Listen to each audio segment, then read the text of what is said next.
मेरा क्वेश्चन आपसे ये है कि क्या मैं आपको कंफ्यूज तो नहीं कर रहा हूँ? तो प्लीज कमेंट जरूर करिएगा। नमस्कार दोस्तों, डेली मार्केट एनालिसिस में आप सभी का एक बार फिर से स्वागत है। निफ्टी 50 इंडेक्स का इंटरडे चार्ट लगा है और कुछ लाइनें खींची हुई हैं।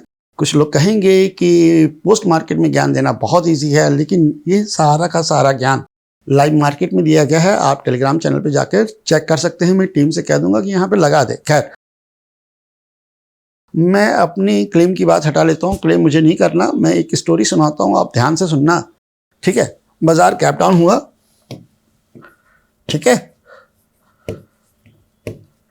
अब ये कैंडल आप देखो, जल्दी में है, फोमो में कि मुझसे शॉर्ट मिस ना हो जाए, एग्रेसिव ट्रेड ले लिया, बाजार पूरा रिवर्स, ब्रेकआउट ट्रेड। अरे अरे अरे अरे, बाजार ऊपर जा रहा है, कहीं ब्रेकआउट से मेरी ट्रेड ना मिस हो जाए, पूरा नीचे।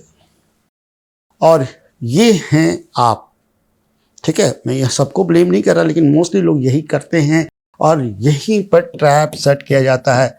अब आप इस ट्रैप को कुछ भी बोल सकते हैं, किसी को भी क्रिटिसाइज करते हैं, बाजार ऐसे ही चलेगा, क्योंकि आपके जब तक स्टॉप लॉसेस हिट नहीं होंगे, स्मार्ट मनी का ऑर्डर फिल ही नहीं होगा। उनका ऑर्डर साइज इतना बड़ा है कि आपको चारे की तरह इस्तेमाल किया ही जाएगा, और आप अगर समझदार नहीं हैं तो आप चारा बनते रहेंगे। ये पूरा का पूरा कॉन्सेप्ट मैंने आज अपने टेलीग्राम चैनल पे शेयर भी किया है कि बाजार यहाँ से, ठीक है, जब ये पुल बैक मारा था तब की बात बता रहा हूँ, यहाँ से यहाँ तक जाएगा और यहाँ से नीचे आएगा। आप जाकर उसको चेक कर सकते हो।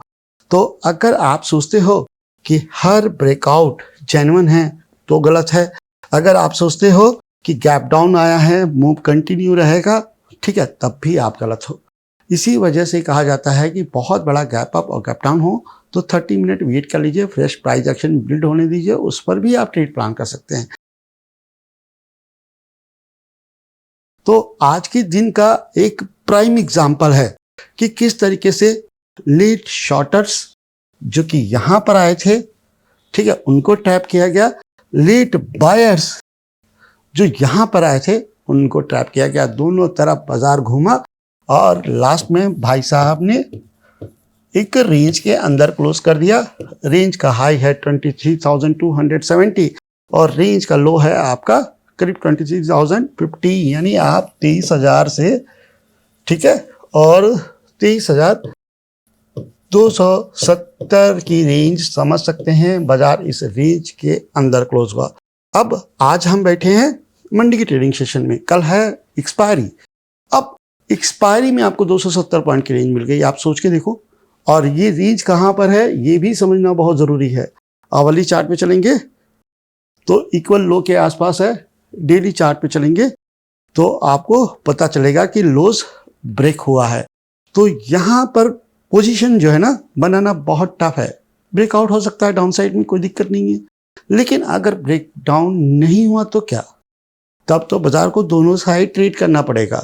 और दोनों साइड जब भी ट्रेड करना पड़ेगा तो फिर आपको प्रो बनना पड़ेगा टेक्निकल एनालिसिस में। ऐसा नहीं है कि आप हर ब्रेकआउट में कूद जाओगे थुर दिए जाओगे वहीं पे, समझ ना। और अगर हर रिवर्सल में कूदोगे तो वहां पे भी मार दिए जाओगे। और अगर थोड़ा सा समझदार हो तो आपको ये मालूम है कि डाउन साइड में मेरे पास 23,000 एक ऐसा हर्डल है जो प्राइस को क्या कर सकता है, पकड़ सकता है। तो मैं जब भी शॉर्ट मारूं तो मुझे ये लेवल ध्यान रहना चाहिए। दूसरा कॉन्सेप्ट क्या है कि मैं रिवर्सल ट्रेड्स को प्लान करूं, ठीक है, चाहे अप साइड में और चाहे डाउन साइड में। मैं ब्रेकआउट को अवॉइड करूं। अगर आप यहां पे ब्रेकआउट ट्रेड करेंगे तो फेल होने की चांसेस बहुत ज्यादा हैं, लेकिन अगर आप रिवर्सल ट्रेड्स प्लान करेंगे तो आपका एंट्री पॉइंट भी मिलेगा, रिस्क भी मिलेगा और साथ में आपको रिवार्ड भी मिलेगा। लास्ट वीडियो में भी मैंने ये चीज समझाई थी, एक्सप्लेन किया था कि इस जगह पर ट्रेडिशनल ट्रेडिंग नहीं पॉसिबल है, क्योंकि हम डिक्लाइन फेज में हैं और जब भी बाजार डिक्लाइन में जाता है तो हिलता बहुत है। सोच के देखिए, बुल बहुत इजी है ट्रेड करना, वो नहीं हुआ तो बियर क्या होगा? बियर तो 10 टाइम मुश्किल है, क्योंकि दोनों ही तरफ घूमेगा, इक्वल घूमेगा। और अगर आपको लगता है कि ऐसा नहीं होता तो आप ये देखो, दोनों साइड मारेगा आपको। क्योंकि बाई नेचर तो बुलिश ही है। DIs क्या कर रहे हैं, बाइस कर रहे हैं, FIs क्या कर रहे हैं, सेल कर रहे हैं। काउंटर पोजीशन क्या चल रही है, लड़ रही है। बुल में क्या होगा, दोनों ही बाई करेंगे तो वहां इजी होता है। बात को बहुत अच्छे से समझिएगा कि तो यहाँ पर सिचुएशन ये है, और इसी वजह से मैं कह रहा हूँ रिवर्सल ट्रेडिंग पे आप फोकस करिए। और अगर लेवल की बात हो गई तो मैं फिर से रिपीट करूंगा, ठीक है।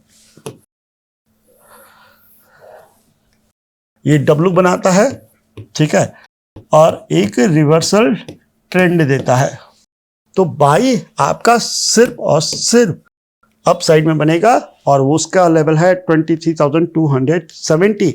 और अगर कंटिन्यूशन रहा, जैसे कि ये लो है, फिर ये हाई है, लोअर लोज है, ठीक है, लोअर हाई यहां लग गया, तो क्या करेगा, नया लो लगाने के लिए इस लो को वो ब्रेक करेगा, और ये है आपका 23,000। ये ट्रेड एज पर लेवल यही है। अब आपको इसके बीच में बाजार खुलता हुआ मिल जाए, ठीक है, क्योंकि 300 पॉइंट की रेंज है, बहुत ज्यादा चांसेस है कि इसी रेंज के अंदर खुले।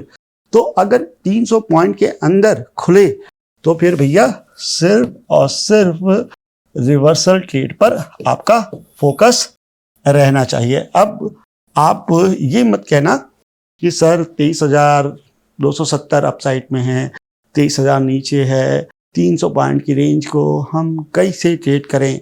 तो बबुआ ऐसा है कि हमारे पिताजी नहीं है, हमारे कहने से ना चलेंगे, ठीक है, इनको जैसे चलना है वैसे ही चलेंगे। प्राइस एक्शन के हिसाब से लेवल यही है। अगर ट्रेंड मिलना होगा तो इन्हीं लेवल्स पे मिलेगा। बीच में आप दोनों तरफ ट्रेड करने के लिए रेडी रहें। इसमें मेरा कोई भी योगदान नहीं है। मैं नहीं डिसाइड कर रहा कि किस तरीके से ट्रेड करना है, बाजार डिसाइड करता है, हम उसको फॉलो करते हैं, ठीक है ना। तो घबराइए नहीं, ट्रेड सेटअप्स बनते हैं, रिवर्सल ट्रेड कर लेना है यार, कोई दिक्कत नहीं। ट्रेंड आएगा तो ट्रेंड पे देखेंगे, ठीक है।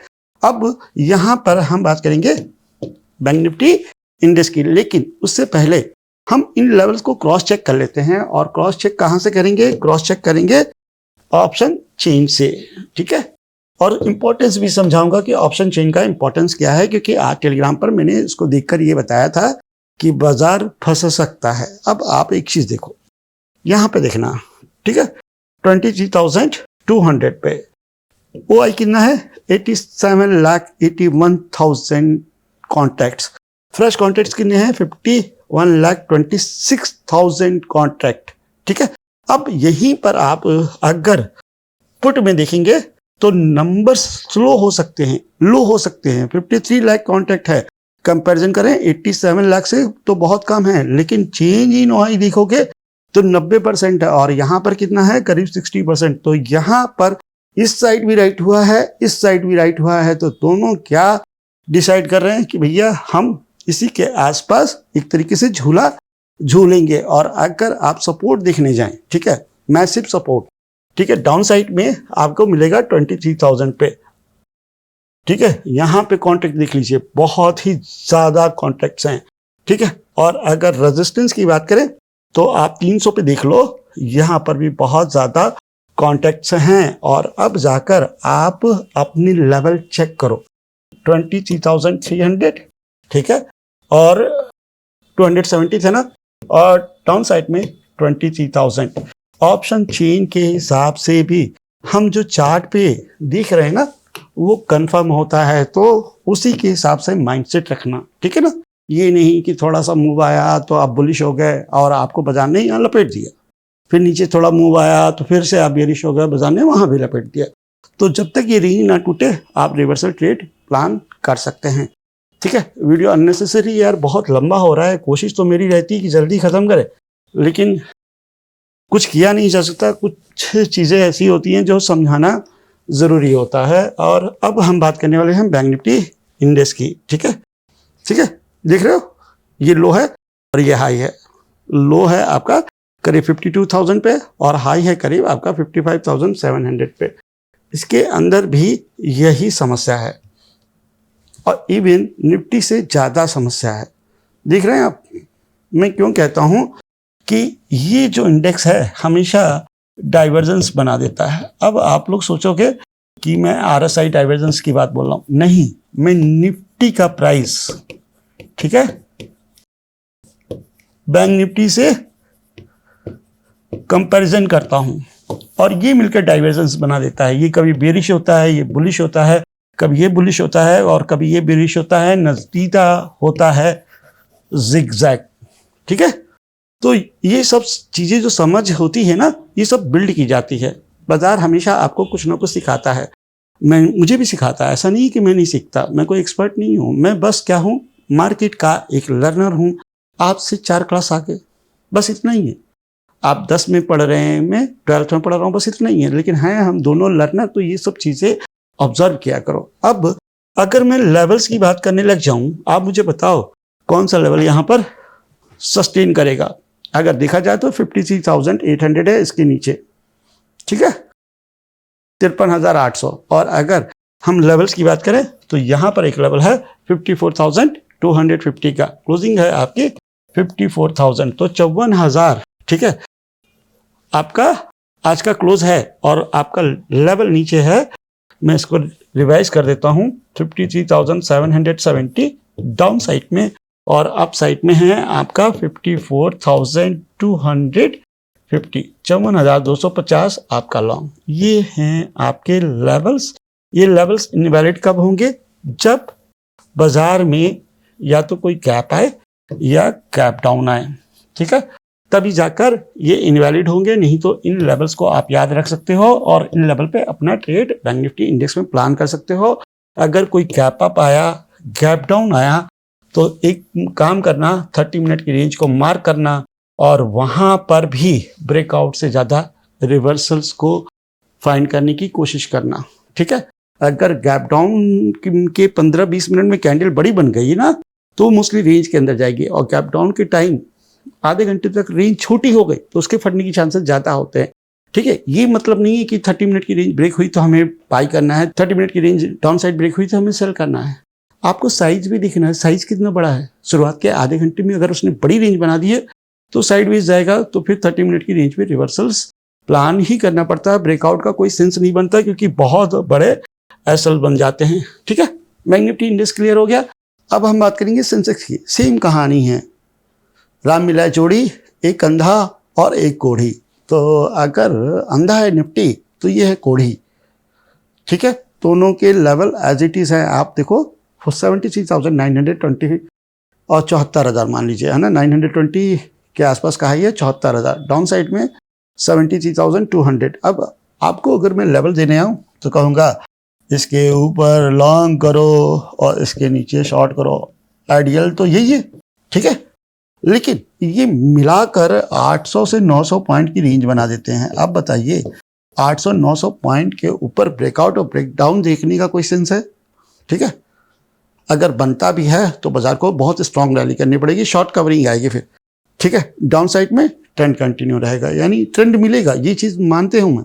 लेकिन कल एक्सपायरी होने की वजह से बाजार में ट्रेंड की संभावना बहुत कम रहती है। अक्सर एक्सपायरी में आपने देखा होगा बाजार दोनों तरफ हिलता है, ठीक है। मैं ये नहीं कहता कि नहीं हो सकती, मैं कहता हूँ संभावना कम है। तो अब इस 1000 पॉइंट के अंदर हम क्या ही प्लान करेंगे, रिवर्सल ही प्लान करेंगे ना, ठीक है। कैप डाउन आया तो ये भी एक टाइप का रिवर्सल ही है ना, लॉन्ग प्लान करेंगे तो 2 ट्रेड तो मिलेंगी हमको, ठीक है। अब ब्रेकआउट होगा तो दिखे जाएगा। अब ब्रेकआउट पर ये थोड़ी ना बनाएगा, ब्रेकआउट पे ये बनाएगा। तो उस तरीके से हम देख सकते हैं, पहले हम ये लॉन्ग करेंगे, बुक करेंगे, उसके बाद देखेंगे कि क्या भाई यहाँ से घूम जा रहा है, नहीं घूम रहा है, या हाई ब्रेक नहीं कर रहा है, लो ब्रेक कर रहा है, तो पलट जाएंगे। सिंपल सा लॉजिक है। तो उस तरीके से भी आप ट्रेड प्लान कर सकते हो। वैसे सेंसेक्स में 1000 पॉइंट रेंज की होने की वजह से मैं यहाँ पर ये सजेस्ट नहीं करूँगा बाय अबव सेल बिलो। अगर रेंज के अंदर खुलता है तब तो हमें लेवल्स मालूम है, ठीक है, उन लेवल्स पे क्या करना है ये भी मालूम है हमको। लेकिन अगर रेंज के बाहर विद गैप अप ओपन हो जाता है, गैप डाउन ओपन हो जाता है, और उस समय हम देखेंगे कि गैप डाउन के बाद या गैप अप के बाद साइज क्या है आधे घंटे में। अगर वो साइज छोटा हुआ तो फिर बाय अबव सेल बिलो, अगर बड़ा हुआ तो रिवर्सल। देखिए मैं कंफ्यूज नहीं करना चाहता, मैं आपको सिखाना चाहता हूँ कि क्या है इंट्राडे। ऐसा नहीं है कि आप जो है ना बाय अबव सेल बिलो करके ट्रेड कर लेंगे। इंट्राडे जब भी ट्रेड की जाती है, खासकर इंडाइसिस में, तो आपको प्रो से प्रो बनना पड़ता है और हर एक सिनारियो को समझना पड़ता है। वैसे मैं टेलीग्राम में कुछ भी सिनारियो चेंज होता है तो मैं आपको अपडेट करता हूँ, और ये मैं हमेशा करता रहूँगा। अगर आपने अभी तक टेलीग्राम चैनल ज्वाइन नहीं किया तो डिस्क्रिप्शन में लिंक मौजूद है, उसके थ्रू ज्वाइन भी कर सकते हैं। तो बस वीडियो को यहीं क्लोज करता हूँ और उम्मीद करता हूँ कि आपको आज का वीडियो पसंद आया होगा। अगर पसंद आया है तो प्लीज़ लाइक करिएगा, शेयर करिएगा एंड सब्सक्राइब करिएगा। और जाते जाते मैं कोशिश कर रहा हूँ कि बहुत वाइडली एक्सप्लेन करूँ। मेरा क्वेश्चन आपसे ये है कि क्या मैं आपको कंफ्यूज तो नहीं कर रहा हूँ? तो प्लीज़ कमेंट ज़रूर करिएगा।